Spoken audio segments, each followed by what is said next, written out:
Hello, I am Dr. Sharvani Mukherjee. Welcome to my YouTube channel, Let's Do Maths. Let us consider one of the important example in metric space. This is set of all real valued continuous functions over closed interval A. Now, clearly this set is non-empty. Since constant functions are always continuous in the real number line, whole real number line, so capital X is non-empty. Now we define a metric D from x cross x to reals as DFG, as here the members of capital X are functions. So we consider two elements as Fg, and this equal to sup of mod of Fx minus Gx. X belongs to closed interval A. Now we have to check that whether the function D is well defined or not. For this, we know that f and g both are continuous function, so fx minus gx and their mod gives us some positive real numbers.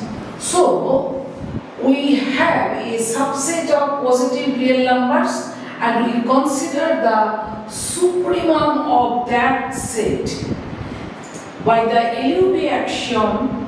In R, the supremum should exist. So the definition is well defined. Next we have to check that the three axioms of metric spaces are holds or not. First axiom,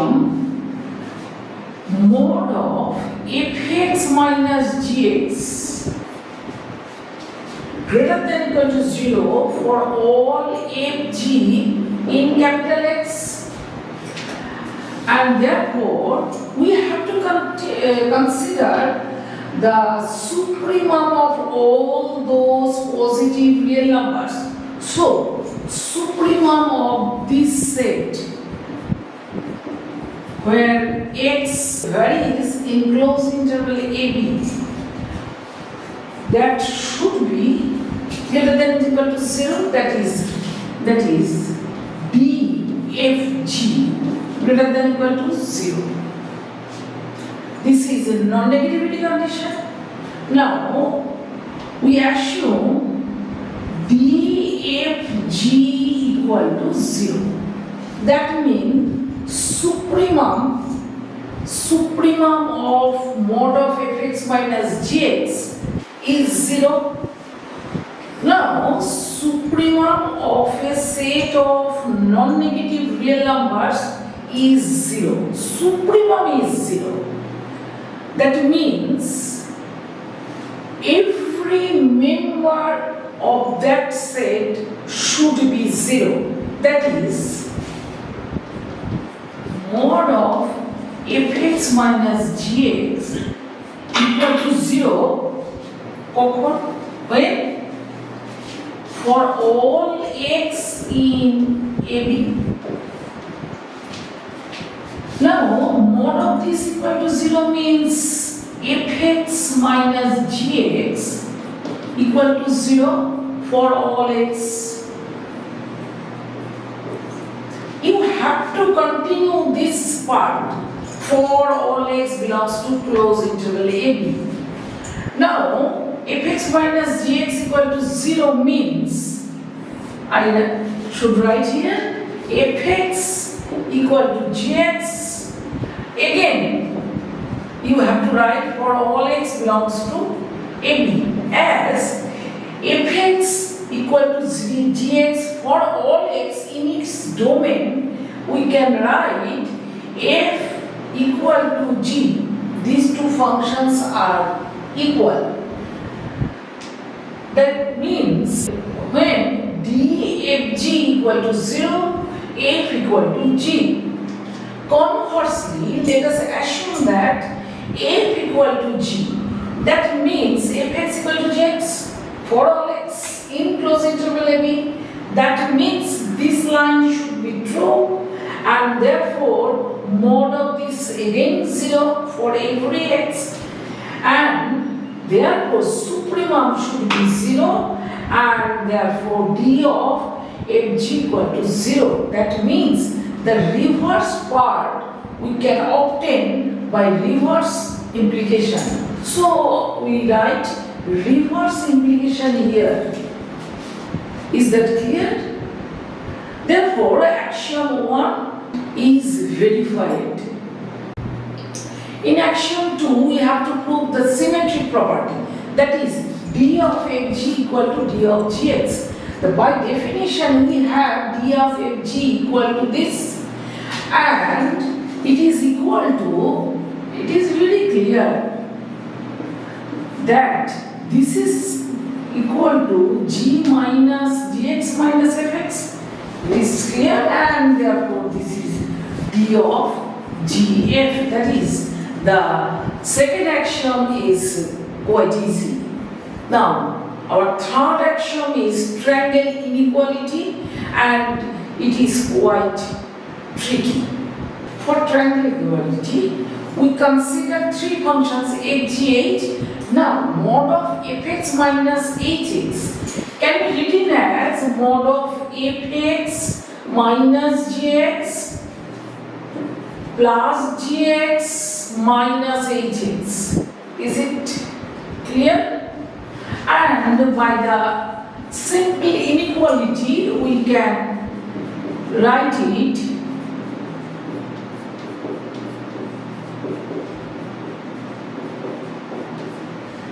this is clearly mod of a plus b less or equal to mod a plus mod b.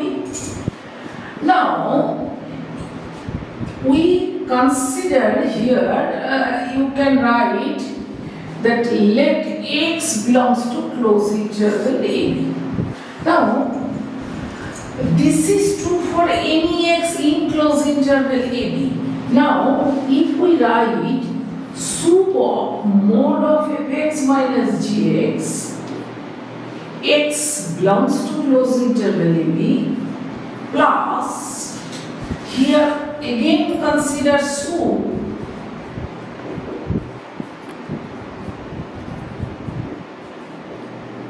x varies in closed interval AB.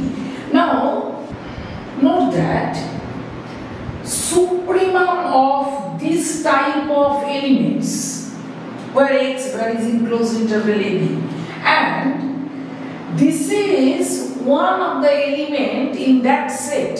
So, supremum should be greater than any element of the set of element considered here, that is mod of fx minus gx.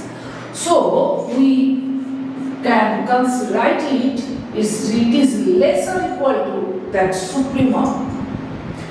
Now vary x here.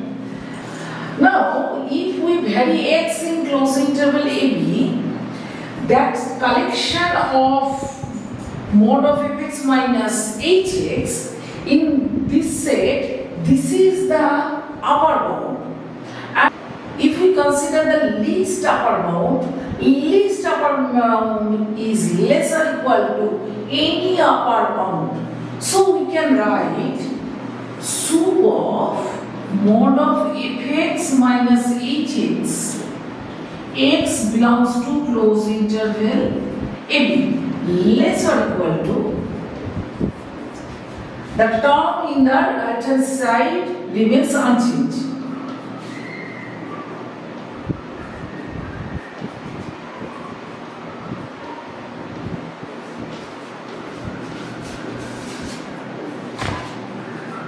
এগুলো সব কেটে বাদ দিয়ে দেবো।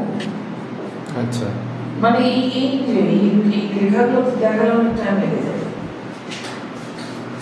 So is that clear? And therefore we can write this is d of f8 less or equal to d of fg plus d of gh, and this is our triangle inequality. Now one important thing is that usually many students write in this stage where we write fx minus hx less or equal to this and consider supremum on both sides and write this line, but unfortunately this is not correct. Considering supremum on both sides and soup of whole thing is less or equal to soup of this part plus soup of this summand, you have to prove this.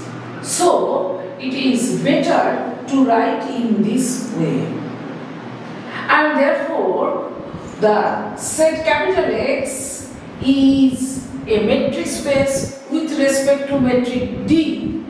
This metric is known as soup metric, and the space capital X usually denoted by CAB. This metric space is known as metric space of continuous functions. This is a very important example of metric space. So today we stop here. Please like, share and subscribe my YouTube channel. Thank you.